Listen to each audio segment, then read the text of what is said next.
ഇനി ജസ്റ്റ് എന്തൊക്കെയാണ് ടൈപ്പ് എന്ന് മാത്രം പറഞ്ഞാൽ മതി. അതായത് സ്ട്രിപ്പ് ചാർട്ട് റെക്കോർഡിൽ വന്നിട്ട് 2 ടൈപ്പ് ഉണ്ട്. ഗാൽവാനോമീറ്റർ ടൈപ്പും ഉണ്ട്, നൾ ടൈപ്പും ഉണ്ട്. ഗാൽവാനോമീറ്റർ ടൈപ്പ് എന്ന് പറയുമ്പോഴത്തേക്കും എന്തായിരിക്കും എന്ന് പറഞ്ഞു കഴിഞ്ഞാൽ നമ്മൾ പെർമനൻറ്റ് മാഗ്നറ്റ് മൂവിങ് കോയിലൊക്കെ പഠിച്ചിട്ടില്ലേ?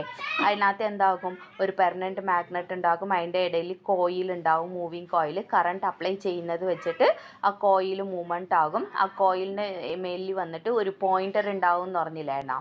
ഇപ്പം ഈ ഒരു അറേഞ്ച്മെൻറ്റ് ആ പോയിൻ്ററിൻ്റെ എൻഡ് വന്നിട്ട് ഞാൻ എൻ്റെ പെന്നിൻ്റെ കൂടെ കണക്ഷൻ ചെയ്യുവാണെന്നുണ്ടെങ്കിൽ അതെന്താണ്, ഗാൽവാനോമീറ്റർ ടൈപ്പ് സ്ട്രിപ്പ് ചാർട്ട് റെക്കോർഡായിട്ട് വരും. അതായത് വരുന്ന കറണ്ട് എന്താണ് കോയിൽ വരുമ്പോഴത്തേക്കും കോയിൽ മാഗ്നറ്റൈസ്ഡ് ആയിട്ട് നമുക്ക് എന്താണ് പോയിൻ്റർ മൂവ്മെൻറ്റ് ആകും. ആ പോയിൻ്ററെയാണല്ലോ ഞാൻ ഇവിടെ പെന്നിൽ കണക്ഷൻ ചെയ്തിരിക്കുന്നത്. അപ്പോൾ എന്താകും, നമുക്ക് ഒരു ഔട്ട്പുട്ട് വന്നിട്ട് കിട്ടണമായിരിക്കും. അങ്ങനെ ഉള്ള ടൈപ്പിനെയാണ് നമ്മൾ ഗാൽവാനോമീറ്റർ ടൈപ്പ് എന്ന് പറയുന്നത്. പിന്നെ ഗാൽവാനോമീറ്ററിൽ വന്നിട്ട് 2 സൈഡിലുമുള്ള ഒരു മൂവ്മെൻറ്റ്സ് ആണ് നമുക്ക് കാണുന്നത്. പിന്നെ അടുത്ത ടൈപ്പ് വരുന്നതാണ് നൾ ടൈപ്പ് റെക്കോർഡർ എന്ന് പറയുന്നത്. നൾ ടൈപ്പ് എന്ന് പറയുമ്പോൾ തന്നെ അതിനകത്ത് 3 ടൈപ്പുകൾ നമ്മൾ പറയുന്നത് പൊട്ടൻഷ്യോമെട്രിക് റെക്കോർഡർ ഉണ്ട്, ബ്രിഡ്ജ് റെക്കോർഡർ ഉണ്ട്, LVDT റെക്കോർഡേഴ്സ് വന്നിട്ട് ഉണ്ട്. ഇതിൽ LVDT റെക്കോർഡർ നമുക്ക് മെയിനായിട്ട് പ്രത്യേകിച്ച് പഠിക്കാനുള്ള ഒരു ടൈപ്പാണ്.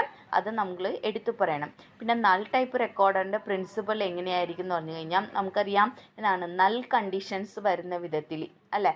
അതായത് ഇവിടുത്തെ പെൻ എന്ന് പറയുന്നത് സ്റ്റൈലസ് എന്ന് പറഞ്ഞിട്ട് നടുക്ക് കറക്റ്റ് ഒരു വോൾട്ടേജ് സിഗ്നൽ വെച്ചിട്ട് സെൻറ്റർ പോയിൻറ്റിലായിരിക്കും വരുന്നത്. എന്തെങ്കിലും എറർ സിഗ്നൽ വരുവാണെന്നുണ്ടെങ്കിൽ അത് നള്ളിഫൈ ചെയ്യാൻ വേണ്ടിയിട്ട് എന്ത് ചെയ്യും, പെൻ വന്നിട്ട് മൂവ്മെൻറ്റ്സ് ആകും. അങ്ങനെ മൂവ്മെൻറ്റ്സ് ആകുന്ന ടൈപ്പാണ് നൾ ടൈപ്പ് റെക്കോർഡർ എന്ന് ഉദ്ദേശിക്കുന്നത് കേട്ടോ. അപ്പോൾ ഇത്രയും നിങ്ങൾ ഒന്ന് എന്താണ് ചുരുക്കി നോട്ടായിട്ട് എഴുതിയെടുക്കുക. അതായത് ഫസ്റ്റ് വൺ വന്നിട്ട് എന്താണെന്ന് പറഞ്ഞു കഴിഞ്ഞാൽ റെക്കോർഡർ എന്ന് പറഞ്ഞിട്ട് എന്താണെന്ന് എഴുതുക. റെക്കോർഡറിൽ analogue type and digital type ഉണ്ട്. അനലോഗ് ടൈപ്പിനകത്ത് വരുന്നതാണ് graphic recorder, oscillographic recorder, magnetic tape recorder എന്ന് പറയുന്നത്. ഇതിൽ ഗ്രാഫിക് റെക്കോർഡറും മാഗ്നറ്റിക് ടേപ്പ് റെക്കോർഡറും നമുക്ക് പഠിക്കാനുണ്ട്. ഗ്രാഫിക് റെക്കോർഡറിൽ വരുന്നതൊക്കെയാണ് സ്ട്രിപ്പ് ചാർട്ട് റെക്കോർഡറും XY റെക്കോർഡറും. പിന്നെ സ്ട്രിപ്പ് ചാർട്ട് റെക്കോർഡറിൽ തന്നെ വരുന്ന ഒരു ടൈപ്പാണ് LVDT ടൈപ്പും വരുന്നത്. ആദ്യം സ്ട്രിപ്പ് ചാർട്ട് മാത്രം സെപ്പറേറ്റ് എന്താണെന്ന് നോക്കണം. സ്ട്രിപ്പ് ചാർട്ട് റെക്കോർഡറിനകത്ത് എന്തുണ്ടാവും എന്ന് പറഞ്ഞു കഴിഞ്ഞാൽ ഒരു ലോങ് ഗ്രാഫ് പേപ്പർ ഉണ്ടാകും. പിന്നെ ഈ പേപ്പർ മൂവ്മെൻറ്റ് ചെയ്യാൻ വേണ്ടിയിട്ട് ഒരു ഡ്രൈവിംഗ് സിസ്റ്റം ഉണ്ടാകും.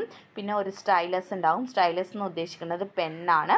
ഈ പെന്നിൻ്റെ മൂവ്മെൻറ്റ്സ് ചെയ്യാൻ വേണ്ടിയിട്ട് നമുക്കൊരു സ്റ്റൈലസ് ഡ്രൈവിംഗ് സിസ്റ്റം കൂടി ഉണ്ടാകും. പിന്നെ ഒരു റേഞ്ച് സെലക്ടർ സ്വിച്ചും കൂടി ഉണ്ടാകും. അത് നമ്മളുടെ ഗ്രാഫൊക്കെ വരയ്ക്കുമ്പോൾ അത് സ്കെയിൽ നിങ്ങൾ എഴുതത്തില്ലേ, പലതരം സ്കെയിലുകൾ, അതിന് വേണ്ടി അങ്ങനത്തെ ഒരു ഇതാണ് റേഞ്ച് സെലക്ടർ എന്ന് ഉദ്ദേശിക്കുന്നത് കേട്ടോ. പിന്നെ എന്താണ്, ഇതിനകത്ത് 3 സിസ്റ്റത്തിനെ കുറിച്ചിട്ട് പറയണം.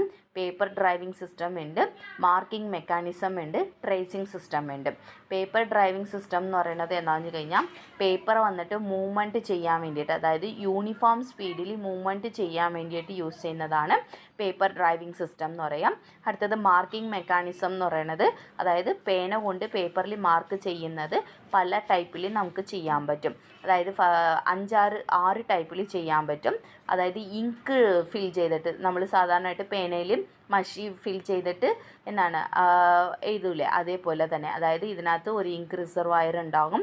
അതിൽ വന്നിട്ട് ഗ്രാവിറ്റി അല്ലെങ്കിൽ കാപ്പിലറി ആക്ഷനിൽ കൂടി എന്താണ് ഇങ്ക് റിസർവയറിൽ നിന്ന് പേനക്ക് മഷി വന്നിട്ട് നമുക്ക് പേന കൊണ്ട് എഴുതണതായിരിക്കും. ഇത് മാർക്കിംഗ് വിത്ത് ഹീറ്റഡ് സ്റ്റൈലസ് എന്ന് പറഞ്ഞു കഴിഞ്ഞാൽ എന്താണെന്ന് പറഞ്ഞു കഴിഞ്ഞാൽ ഇതിനകത്ത് വൈറ്റ് വാക്സ് വന്നിട്ട് യൂസ് ചെയ്തിട്ടുണ്ടാകും. പേപ്പർ വന്നിട്ട് ബ്ലാക്ക് പേപ്പർ ആയിരിക്കും.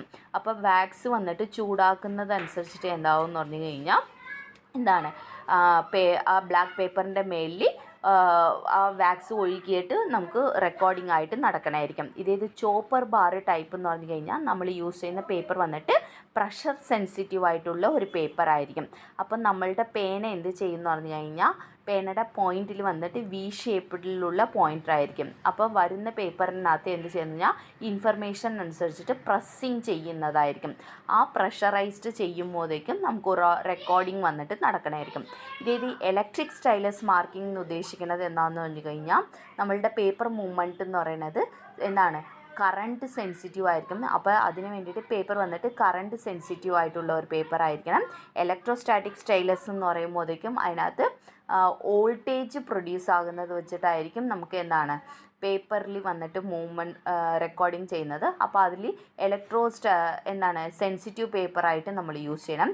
ഓപ്റ്റിക്കൽ മാർക്കിംഗ് സിസ്റ്റം എന്ന് പറയുന്നത് നമ്മളുടെ ഇവിടെ പേപ്പറായിട്ട് യൂസ് ചെയ്യുന്നത് എന്താണെന്ന് കഴിഞ്ഞാൽ ലൈറ്റ് സെൻസ് ചെയ്യുന്ന പേപ്പേഴ്സുകളൊക്കെ ആയിരിക്കും നമ്മൾ യൂസ് ചെയ്യുന്നത്. ഫോട്ടോ സെൻസിറ്റീവ് പേപ്പേഴ്സ് എന്നാണ് അത് ഉദ്ദേശിക്കുന്നത് കേട്ടോ. അപ്പോൾ പേനയിൽ നിന്ന് വരുന്നത് ലൈറ്റ് ആയിരിക്കും നമുക്ക് വരുന്നത്. Okay, last one tracing system. Tracing system എന്ന് പറയുമ്പോഴത്തേക്കും എന്താ പറഞ്ഞാൽ ഗ്രാഫിക്കുകൾ വന്നിട്ട് എങ്ങനെയാണ് അതായത് സ്റ്റൈലസ് മൂവ്മെൻറ്റ്സിനെ കുറിച്ചിട്ടാണ്. അത് കർവി ലീനിയർ മൂവ്മെൻറ്റ്സും ഉണ്ട്, റെക്ടി ലീനിയർ ഉണ്ട്. കർവി ലീനിയർ എന്ന് പറയുമ്പോൾ തന്നെ അതിൽ പേരുണ്ട് കേവായിട്ടും, ഒരു സർക്കുലർ ഷേപ്പിലൊക്കെ ആയിരിക്കും മൂവ്മെൻറ്റ്സ് ആകുന്നത്, കേവായിട്ടും. അതായത് ഫോർ എക്സാമ്പിൾ നമ്മളുടെ ഗാൽനാമീറ്ററിൽ കേവായിട്ട് മൂവ്മെൻറ്റ്സ് ആകുന്നത്. ഇതിൽ റെക്ടി ലീനിയർ എന്ന് പറഞ്ഞു കഴിഞ്ഞാൽ ലീനിയർ ആയിട്ടുള്ള ഒരു മൂവ്മെൻറ്റ്സ് ആയിരിക്കും റെക്ടി ലീനിയറിന്. എക്സാമ്പിൾ വന്നിട്ട് എന്താണ്, നമ്മളുടെ LVDTയിൽ വന്നിട്ട് ഔട്ട്പുട്ട് വരുന്നത് ലീനിയർ ആയിട്ടുള്ള ഒരു മൂവ്മെൻറ്റ്സ് ആണ്. അങ്ങനെ നമുക്ക് ട്രേസിങ് ചെയ്യുന്നതിനെയാണ് റെക്ടി ലീനിയർ സിസ്റ്റം എന്ന് ഉദ്ദേശിക്കുന്നത്.